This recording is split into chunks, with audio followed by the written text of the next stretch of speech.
Thank you for joining me. My name is Tom Litke. As part of my subject fields exam, I'll be doing a brief presentation on a pragmatic approach for city managers to increase sustainable redevelopment in older business districts. I want to thank Samuel for helping me today. He'll be on production, and also my exam committee members, Dr. Leota and Dr. Toms, who this is directed to. Hopefully I'll achieve my objectives, go ahead, Samuel, which have to do obviously with the Salve Regina handbook's description of the dissertation, where I can demonstrate ability to conduct scholarship at a higher level, as well as make a meaningful contribution for the long haul. My proposal criteria is based obviously on Salve Regina's materials. So the basic idea of my work, frankly, is simply put, the world's energy costs are going up, and that doesn't seem like it's going to change significantly for most of us. And we haven't really particularly come up with any new resources that will take that pressure off in a substantial way. Having said that, though, a good chunk, it's either first or second, most frequented materials in a landfill are building materials, and it really doesn't seem necessary. Bricks could last forever, frankly, and those buildings are considered functionally obsolete, economically obsolete, but the buildings themselves are usually significantly have that strength. We do know, though, that sustainable development's become a new buzzword. Frankly, it's very similar to weatherization and energy efficiency in that we're just really trying to improve our operations. And that's, I guess, what got me thinking more about business management and the fusion between architecture and business management, which I'll talk about later. But frankly, the technology's improved, which improves operations. Social awareness is up. I don't think it's fully there yet, but I do think it's improving. And city managers are simply very close to being business managers and leaders, so I'd like to see what can they do to actually improve implementation. My goal is not policy really, but much more about practice. Why this topic? Well, obviously it has become more of a new field of study these days. I do think as well our downtowns are in bad shape. Frankly, they could just be a lot better. And one of the books, William McDonough in Cradle to Cradle, suggested, imagine if 150 years ago we based our whole energy system on pollutants and, frankly, things that don't burn well in combustion, that can't be recycled. And, you know, simply put, I just figure there's got to be a better way to go about this. The other part is, obviously, there's lots of policy involved, but I think implementation is more difficult to define. And, frankly, that's always what's interested me, everything from the business management, but also trying to figure out what actually works. So we'll get into that. And then obviously as part of the program, what does it mean to be human in an age of technology? One of my most important authors I'll be basing my framework upon is Peter Drucker. He's been known as the management guru ever since he wrote The Concept of the Corporation in 1946, practically considering the corporation as part of our society for the future. The way I looked at his work is he was really asking, what does it mean to be human in an age of commerce? Now, of course, we had things earlier that were always considered commerce, but not with the Industrial Revolution. And as Joseph Schumpeter talked about in Capitalism, Socialism, and Democracy, what he was saying is really that it's not always about products and processes, but also about organizational structure, about materials and methods. And I think those two gentlemen had it really right as far as business and economics went. Also that they had some ideas about, frankly, chaos. That things break down, but then we look to reestablish them again. So I ask, even though downtowns have kind of fallen asunder, will we still go downtown in the future to celebrate for cultural reasons, not just sporting events and things like that? And so when I talk about what about the rest of us, my work is not directed towards San Francisco, Washington, D.C., the overly affluent mega cities and larger metropolitan areas that have always been an attraction in that sense. I'm talking more about Baltimore, about upstate Michigan, where we have smaller cities that are looking to revitalize, but frankly don't have that manufacturing base that they used to. What are we going to do with these buildings? I do think they still matter. Okay. So, kind of a lot of words for one question, but my big question that I'll hopefully answer who knows when is pragmatically, what can community-based professionals do to utilize sustainability measures that will show the decline, that will slow the decline, and improve the use of these older commercial buildings in their business districts while we maintain professional and personal ethical standards. That's a lot of different fields I'm getting involved in, admittedly, but that's sort of the way I choose to do it, and I think that's why it was so difficult to distill my 50 books down. One of the things that is important is I'll try to cover occasionally what is not included. In this case, I'm not interested in new construction's role, as well as I'm not considered in what I consider non-ethical behavior. In other words, demolish all the buildings or save all the buildings. This is really about something in between, much more of a balance in implementation.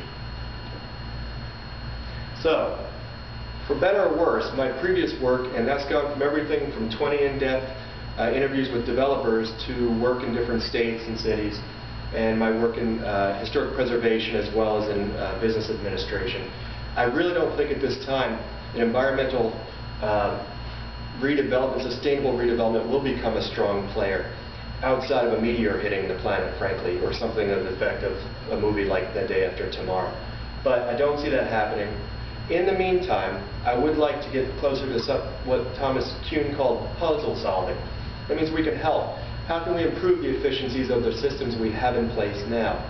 Yes, I'd like to think eventually there'll be a paradigm shift, but frankly, I'm not feeling too confident I'll be one of the people who will help with that. Having said that, though, I would like to contribute for the long haul, and I do think we can be doing things a lot better than we are currently. So, part 2. By the way, there'll be 5 to 6 parts. The first part was really just an introduction of the topic. The second part will be an approach to research. The third part will be more about the research, the philosophy of my research. And the fourth will be the framework. The fifth will be more stand out as business management and its important role in the framework because it's kind of cut into smaller pieces of subtopics. So with that, let me dive into part 2. Frankly, sustainable development as a concept, well, it's been around forever, but from a literary research point of view, the newer the articles, the more impressive I think it will be more clarified. This is still a new field. Best practices, yes, it's mostly occurring in the developed nations, and those are obviously have different scenarios where, frankly, most of these places are relatively dense, relatively established economies, and also sometimes naturally resource limited, the Netherlands being a good example. Australia, while it's enormous, 75% of it's a desert. So all things being equal, water is a specific issue there. Japan, same size as California, but roughly 4 to 5 times the population. I forgot to put Israel on here, but that is also another country that is specifically looking into this. The U.S. obviously is enormous, and in my opinion, California will be treated as its own country, so to speak. Equanimity, I don't believe this is all just about policy. I do want to talk to the workers who are out there. Why do they do this? Why don't they do this work? Most of my development research in the past has shown, frankly, new technology means more work, same pay.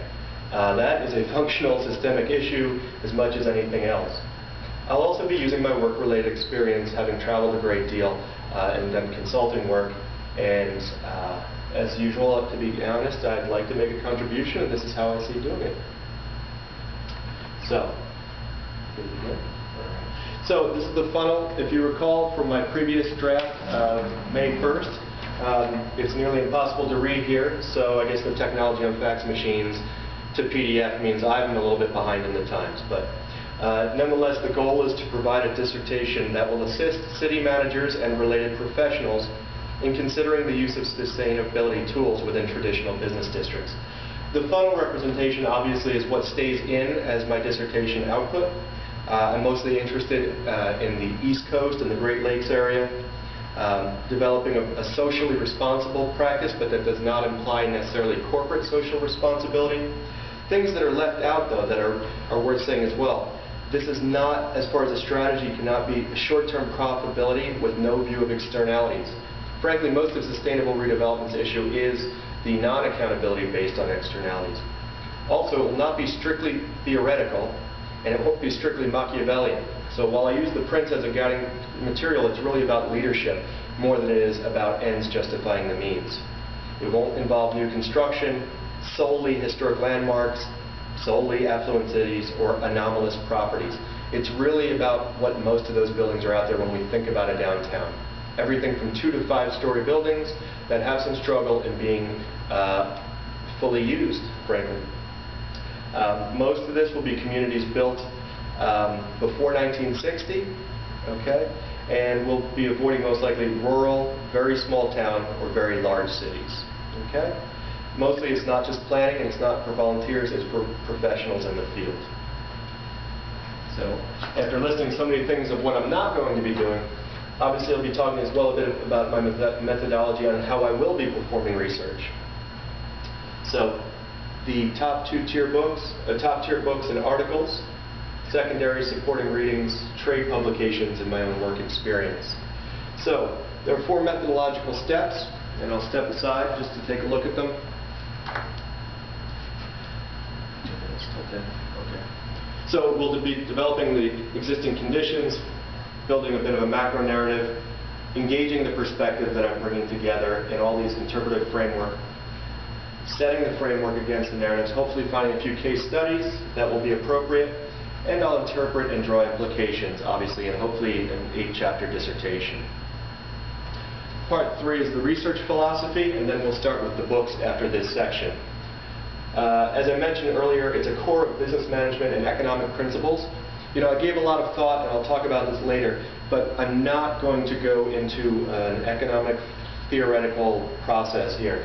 Yes, I'll read Karl Marx, and I'll try to better understand Alfred Marshall and Schumpeter, but frankly, they're not going to be the basis. They'll be the background situation. So you might call that a philosophy of economy, as much as I'll be talking about philosophy of politics, but not so much others.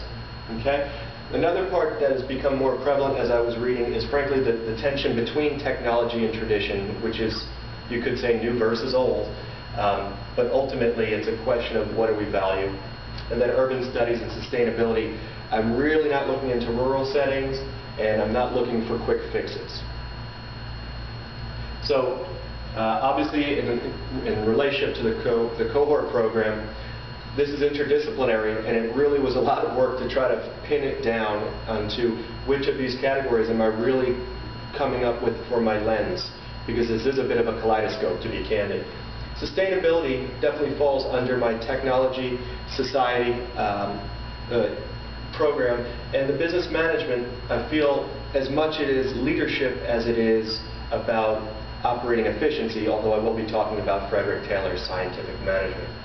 The supporting fields have different values. Tradition can also be translated as historic preservation, but I thought it sounded a little bit more all-encompassing. The philosophy aspect, well, certainly there's the philosophy of technology, there's the philosophy of economics. So a lot of these books will be overlapping back and forth between what you could either call it a business book about sociology, or you call it a sociological book about business. At this point, I feel like I've gone around enough in circles to make sure that as long as I know they're covered and comprehensive in the field, that's as good as it's going to get for now. So this is the other ugly slide that we just had to quickly throw on here, and this will be the final slide of this part of the presentation. And that is really to make sure that we're covering pragmatic but ethical processes. It's got to be both, as I had mentioned earlier. It's for revitalization professionals. This box implies the boundary of what's fair game and what's not. Okay? My intention is to consider the East Coast and Great Lakes region as the beneficiaries of my work. And finally, I really see this being just about the next generation, the next 25 years. Referring again to Thomas Kuhn, I really think the work is going to be totally different, transformational, and I don't see any application to what I'll be doing past that. Hopefully, it'll be closer to Paul Hawkins' discussions, where really ecology and commerce become intertwined as opposed to one sacrificing for the other.